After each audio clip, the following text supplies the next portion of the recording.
빌립보서 1장 19절에서 26절의 말씀인데요. 다 찾으셨으면 자매님들이 한 절, 형제님들이 한 절 교독하도록 하겠습니다. 읽기를 시작합니다. 이것이 너희의 간구와 예수 그리스도의 성령의 도우심으로 나를 구원에 이르게 할 줄 아는 고로 나의 간절한 기대와 소망을 따라 아무 일에든지 부끄러워하지 아니하고 지금도 전과 같이 온전히 담대하여 살든지 죽든지 내 몸에서 그리스도가 존귀하게 되게 하려 하나니 이는 내게 사는 것이 그리스도니 죽는 것도 유익함이라. 그러나 만일 육신으로 사는 이것이 내 일의 열매일진데 무엇을 택해야 할는지 나는 알지 못하노라.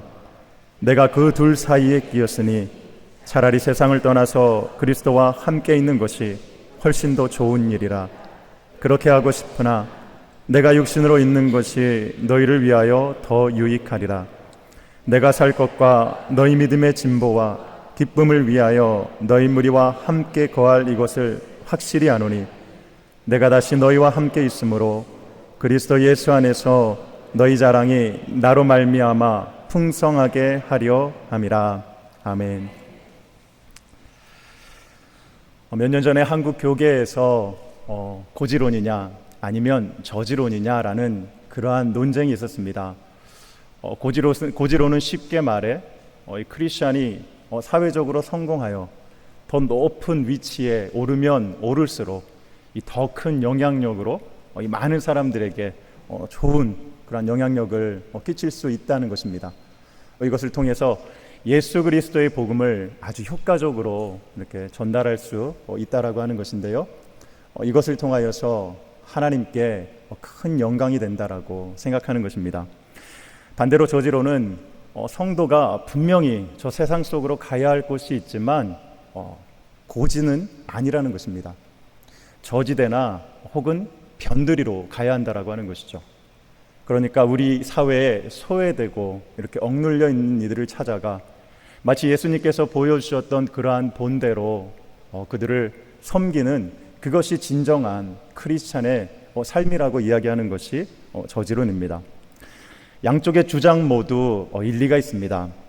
높은 고지로 올라가 많은 사람들에게 선한 영향력을 끼치는 것도, 또 그리고 낮은 자리로 내려가 빛도 없이 이름도 없이 이렇게 또 소외된 이들을 섬기는 것도 다 맞는 이야기입니다. 그런데 이 두 가지 이론 사이에서 성도들이 가질 수 있는 문제점들이 있습니다. 그것은 우리 내면 깊은 곳을 들여다보면 대부분의 사람들이 추구하는 것은 고지론입니다.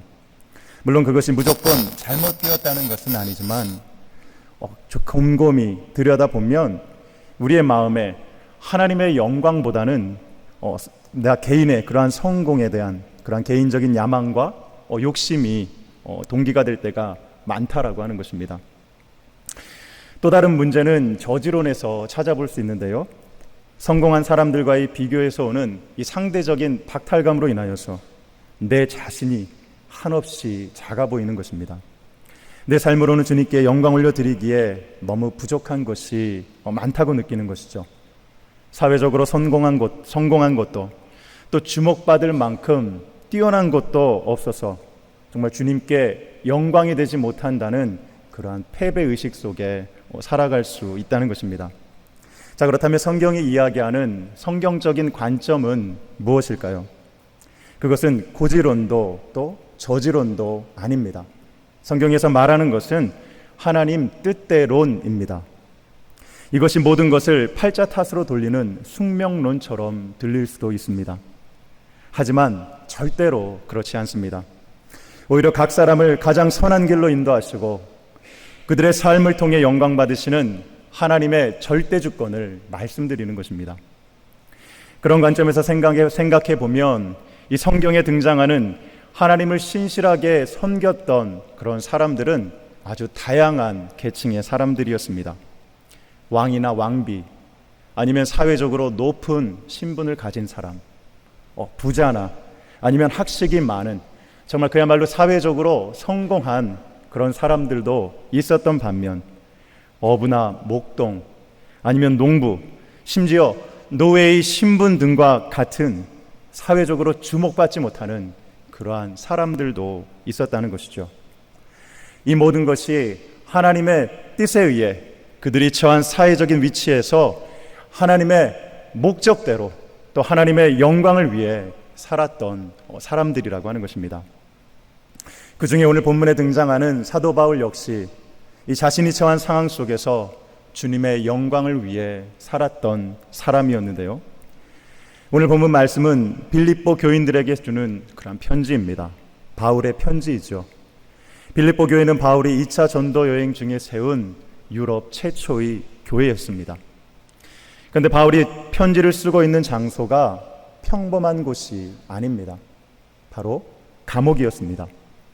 바울은 로마의 감옥에 투옥되어 있을 때 이 빌립보서를 기록하였던 것입니다. 바울은 이곳에서 언제 죽을지 모를 그러한 죽음을 맞이할지 모른 채 하루하루를 보내고 있었습니다. 그런데 그런 상황 가운데 있는 바울의 그런 놀라운 고백을 보게 되는데요. 20절에 이렇게 말씀합니다. 나의 간절한 기대와 소망을 따라 아무 일에든지 부끄러워하지 아니하고 지금도 전과 같이 온전히 담대하여 살든지 죽든지 내 몸에서 그리스도가 존귀하게 되게 하려 하나니. 내 몸에서 그리스도가 존귀하게 된다는 것은 나의 삶을 통하여 그리스도께서 높아지시고 영광 받으시기를 원한다는 의미입니다. 그런데 그냥 원하는 것이 아니라 간절히 원한다는 것이죠. 간절히 바라고 간절히 기대하고 간절히 소망하는 것이 지금 바울의 심정입니다. 바울이 처한 상황이 사회적으로 성공한 것도 아닙니다. 사람들에게 주목받는 위치에 있었던 것도 아닙니다. 그 당시 로마 사람들의 관점에서 보면 이 바울이란 사람은 사람들을 혹세무민하여 정말 감옥에 갇혀있는 그저 그런 무명의 죄수였습니다. 언제 그에게 사형 선고가 떨어질지 모르는 그러한 처지 가운데 있었다는 것이죠. 그렇다면 일반적으로 그가 간절히 바라고 기대해야 할 것은 감옥으로부터 풀려나는 것입니다. 목숨을 구제받는 것이죠. 그런데 바울은 자신의 처한 상황 속에서 그리스도를 높이고 영광스럽게 하려는 것이 그가 가진 간절한 소원이고 열망이다라고 그렇게 이야기하는 것입니다. 바울의 이와 같은 고백을 통하여 알 수 있는 사실이 무엇입니까? 그것은 현재 내가 처한 상황이나 사회적인 위치, 그리고 내가 사회적으로 세상적으로 성공했는가 아닌가가 중요한 것이 아니라는 것입니다. 오히려 내가 높은 곳에 있든지 낮은 곳에 있든지 혹은 좋은 곳에 있든지 조금은 불편한 곳에 있든지 상관없이 나의 삶을 통해 주님께 영광 올려드리고자 하는 그 열망이, 그 간절함이 나의 마음속에 있는가 없는가가 더 중요하다라고 하는 것입니다. 사랑하는 성도 여러분, 여러분에게 이와 같은 간절함이 있으십니까? 나는 세상적으로 뛰어난 것은 없지만, 내가 가진 것은 많지 않지만 나의 삶을 통해 예수님께서 더욱 존귀케 되시고 홀로 영광 받으시는 그러한 열망이 여러분들 안에 있는지 한번 생각해 보시기 바랍니다. 혹시 지금 이 시간, 이 순간에도 우리의 열망은 예수 그리스도가 아닌 저 세상의 성공과 출세를 향해 나아가고 있는 것은 아닌지 한번 생각해 보시기 바랍니다.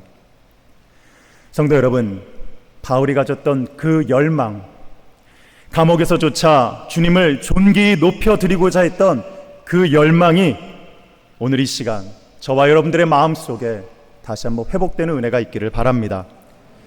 그렇다면 우리가 처한 곳에서 주님께 영광 올려드리는 삶은 어떠한 것일까요? 우리가 높은 곳에 있든지 낮은 곳에 있든지 좋은 곳에 있든지 혹은 좋지 않은 곳에 있든지 우리의 삶을 통하여서 주님께서 영광 받으시는 그러한 삶의 모습이 있다면 그것은 무엇일까요? 오늘 본문을 통해서 잠깐 살펴보면 그것은 첫째, 그리스도 중심의 삶을 사는 것입니다. 21절에 보니까 이는 내게 사는 것이 그리스도니 죽는 것도 유익함이라 말씀하고요. 20절 말미에서도 살든지 죽든지 내 몸에서 그리스도가 존귀하게 되게 하려 하나니 말씀합니다. 이것은 나의 죽고 사는 것이 주님께 속한 것이라는 바울의 고백입니다. 그러니까 그리스도 중심의 삶이란 주님께서 나의 삶의 주인 되심을 철저히 인정하며 사는 삶을 의미합니다. 영국에 스로스트란 제수가 있었습니다. 그는 영국과 이 호주를 오고 가며 무려 40년간 교도소에 이렇게 수감되었습니다. 그런데 그가 얼마나 악독하고 얼마나 지독한지 이 가죽 채찍으로 이 50대씩 무려 8번이나 맞는 그러한 과정을 통해서도 조금 더 변화되는 모습을 보이지 않았습니다. 결국 경찰이나 교도관들도 이제 그를 어떻게 다뤄야 하는지 알지 못하여서 거의 포기해야만 하는 그러한 상황까지 다다랐습니다. 그런데 그가 구세군 숙박소에서 하룻밤을 머물게 되는 그러한 일이 있었습니다. 그런데 그곳에서 놀라운 일이 일어났는데 바로 그 밤에 그토록 변화되지 않을 것 같았던 그가 바로 예수 그리스도를 믿어 구원받고 새 사람이 되었던 것입니다. 그리고 그는 이렇게 말했습니다. 400번의 가죽 채찍이 나를 변화시키지 못했습니다. 또 40년 동안의 교도소 생활로도 내가 변화되지 않았습니다. 하지만 내가 예수 그리스도로 인해 불과 1, 2분 만에 변화되었습니다. 그렇습니다. 누구든지 예수 그리스도를 만나면 이렇게 변화됩니다. 그런데 예수님을 만나 변화되었다는 것의 또 다른 의미는 우리가 예수 그리스도를 만나는 그 순간부터, 그렇게 우리의 삶이 변화되는 그 순간부터 우리가 예수 그리스도를 나의 삶의 주인으로, 나의 삶의 중심으로 모시고 산다는 것을 의미합니다. 사도 바울 역시 다메섹 도상에서 주님을 만난 후에는 완전히 변하여 주님을 위하여 복음을 증거하는 사도가 되었습니다. 부활하신 예수님을 만난 순간부터 주님을 삶의 중심에 모시고 살았습니다. 그렇기에 바울의 관심은 온통 자신의 주인에게 있었습니다. 예수님에게 그의 모든 관심이 쏠려 있었다는 이야기입니다. 바울은 자기 인생의 주인이신 그리스도를 위해서만 살았던 사람입니다. 자기가 살고 죽는 것이 결코 문제가 아니었습니다. 세상의 종이나 노예들은 자신의 신변에 위협이 닥칠 경우에는 주인을 버리고 도망칠 수도 있습니다. 하지만 바울은 자신의 생명이 위협을 당하는 가운데에도 자기의 운명에 대해 걱정하지 않았습니다. 우리가 오늘 부른 찬양의 가사처럼 그의 죽음도 예수 그리스도 안에서는 유익한 것이었기 때문입니다. 도리어 자신의 몸을 통해서 주님께서 존귀하게 되기를 그토록 간절히 열망하였다는 것입니다. 성도 여러분, 저와 여러분도 예수 그리스도를 만나 그렇게 변화된 사람들입니다.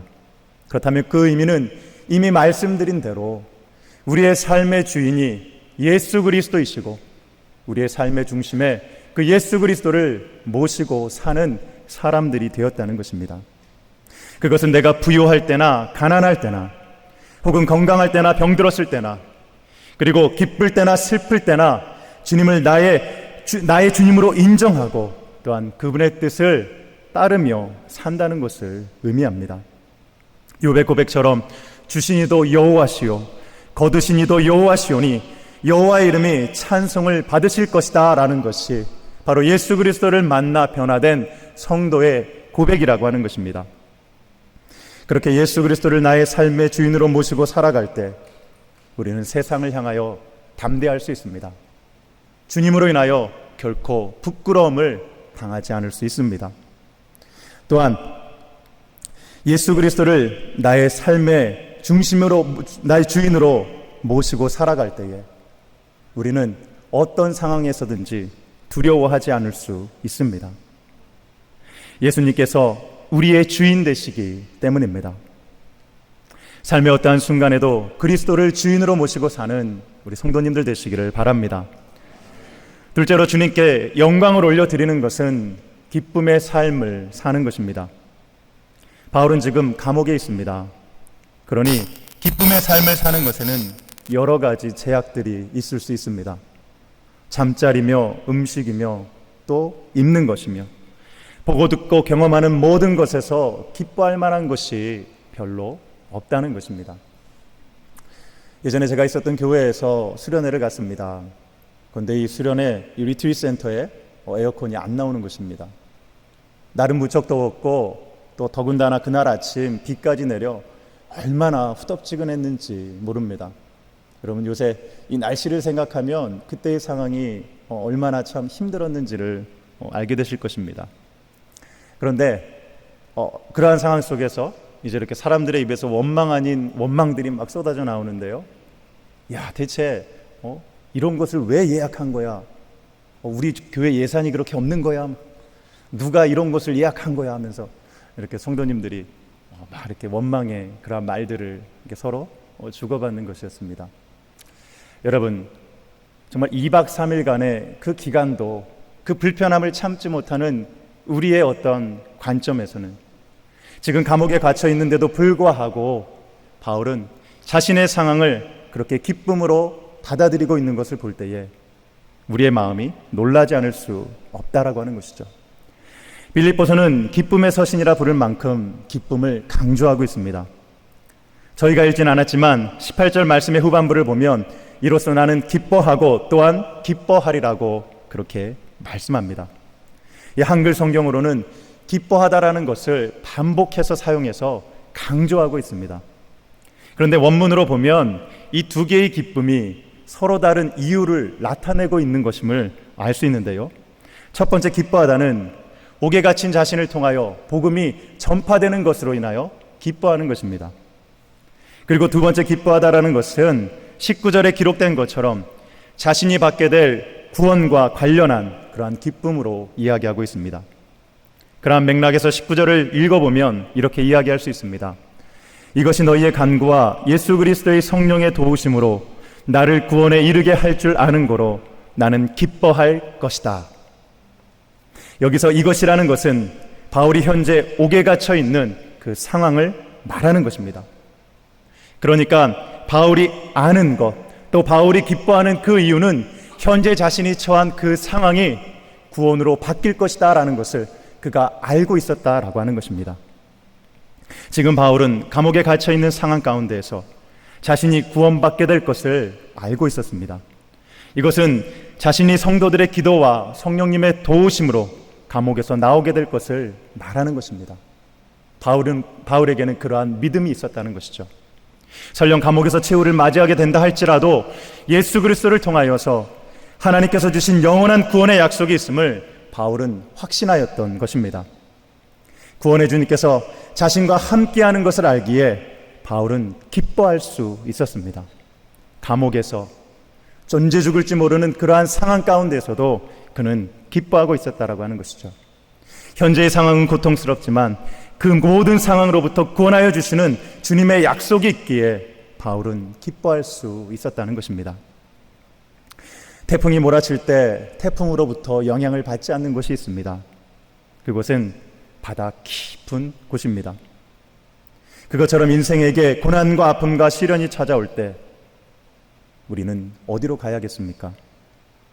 그것은 하나님께서 우리의 심령 깊은 곳에 두신 바로 그 구원의 기쁨 가운데로, 그 구원의 확신 가운데로 들어가야 한다라고 하는 것입니다. 그럴 때 우리의 삶에 닥쳐오는 여러 가지 어려움과 시련들을 우리가 능히 이길 수 있다라고 하는 것입니다. 성도 여러분, 성도의 삶이 어떠한 상황 가운데 있든지 그것이 변하여 주의 구원이 되는 것을 확신하시기 바랍니다. 그와 같은 구원의 확신 가운데 기쁨으로 사는 것이야말로 우리가 하나님께 영광 올려드리는 그러한 복된 삶이라고 하는 것입니다. 구원의 주님을 기뻐하는 것이야말로 주님을 높여드리는 것입니다. 이와 같은 구원의 기쁨이 성도님들의 삶에 충만하시기를 바랍니다. 끝으로 예수님께 영광 올려드리는 것은 타인을 위한 삶을 사는 것입니다. 22절부터 26절까지를 요약해 보면 바울 자신은 이 세상을 떠나 예수 그리스도와 함께 있는 것을 더욱 좋게 생각합니다. 그렇게 원하고 있습니다. 하지만 하나님께서 빌립보 교인들의 유익을 위하여 바울을 이 땅에 더 남게 하실 것에 대해서 이야기하고 있습니다. 바울은 그의 전도 여행 내내 정말 엄청난 고난과 시련을 당하였던 사람이었습니다. 빌립보서를 기록하고 있는 중에도 옥살이를 하고 있는 것만 봐도 그의 전도 여행의 여정이 얼마나 힘들고 고됐는지를 저희들 짐작할 수 있습니다. 그런데 많은 시련 중에도 주님을 향한 그러한 열정을 가지고 복음 증거하는 삶을 살았으니 생에 대한 후회나 집착보다는 정말 주님 계시는 그 좋은 곳으로 가는 것을 더욱더 바랬을 것입니다. 여한 없는 삶을 살았으니 그렇게 주님께로 돌아간들 조금의 미련 같은 것은 없었다는 이야기죠. 그런데 그렇게 떠나는 것이 정말 바울에게 있어서 좋은 것이지만 바울은 주님의 때가 아직 아님을 알고 있었습니다. 그에게는 아직도 이 땅에서 해야 할 일이 남아 있었기 때문입니다. 빌립보 교인들의 믿음을 세워주고 그들의 기쁨을 위해 섬겨야 할 시간들이 남아 있었다는 것입니다. 감옥 안에서의 모든 어려움들을 마치고 정말 주님 계신 그곳으로 갔다면 그것이 바울에게는 더 좋은 것일 테지만 아직도 이 땅에 남아 해야 할 일이 있기에 바울은 그것에 주님 뜻에 그렇게 순종했다라고 하는 것이죠. 성도 여러분, 이것을 통해 알 수 있는 것은 성도는 타인의 유익을 위해 자신의 뜻을 내려놓을 수 있어야 한다라고 하는 것입니다. 다른 사람들을 위해 자신의 기쁨마저도 때로는 내려놓을 수 있어야 한다라는 것입니다. 예수 그리스도께서 겟세마네 동산에서 기도하실 때를 한번 생각해 보시기 바랍니다. 예수님도 처음에는 십자가의 죽음을 원치 않으셨습니다. 될 수만 있으면 그 고난의 잔이 자신을 피해 가기를 그토록 원하고 또 그토록 기도하셨던 예수님이셨습니다. 하지만 죄인들을 구원하시려는 하나님 아버지의 뜻이 무엇인지 알기에 자신의 뜻을 내려놓고 기꺼이 희생제물로 자신을 드리는 그러한 선택을 하셨다는 것입니다. 죽을 고비를 넘긴 그러한 사람들의 대부분의 반응은 이것입니다. 다시 얻은 그 생명을 정말 의미 있고 값지고 보람 있게 사는 것, 그것이 바로 죽음 가까이 갔다 다시 살아난 사람들이 다짐하고 결심하는 그런 모습입니다. 사랑하는 성도 여러분, 저와 여러분이 예수 그리스도를 믿음으로 얻은 새 생명, 그렇다면 그것을 무엇을 위해 사용해야겠습니까? 나만을 위해 더 높아지고 더 가지려는 것에만 우리의 눈이 고정되는 삶이 아니라 예수님께서 우리에게 보여주셨던 그 본대로, 예수님께서 보여주셨던 그러한 섬김의 모습대로, 그러한 사랑의 모습대로 우리의 남은 생을 정말 다른 이들을 위하여서 아낌없이 내어줄 수 있는 그러한 저와 여러분이 되어야 할 것입니다. 이제 말씀을 정리합니다. 하나님의 영광을 위해 지음받은 성도는 주님의 영광을 위해 사는 사람들입니다. 좋은 일이 있을 때나 어려움이 있을 때나 내가 높은 자리에 있을 때나 혹은 아주 낮은 자리에 있을 때나 주님을 나의 삶의 중심으로 모시고 구원의 기쁨과 타인을 위한 삶으로 주님께 큰 영광 올려드려야 하는 것이 바로 성도의 삶이라고 하는 것입니다. 그러한 성도의 삶 가운데 우리 주님의 그 크신 영광으로 충만하게 될 줄 믿습니다. 그러한 복된 삶을 사시는 저와 여러분 되시기를 주님의 이름으로 축복드립니다.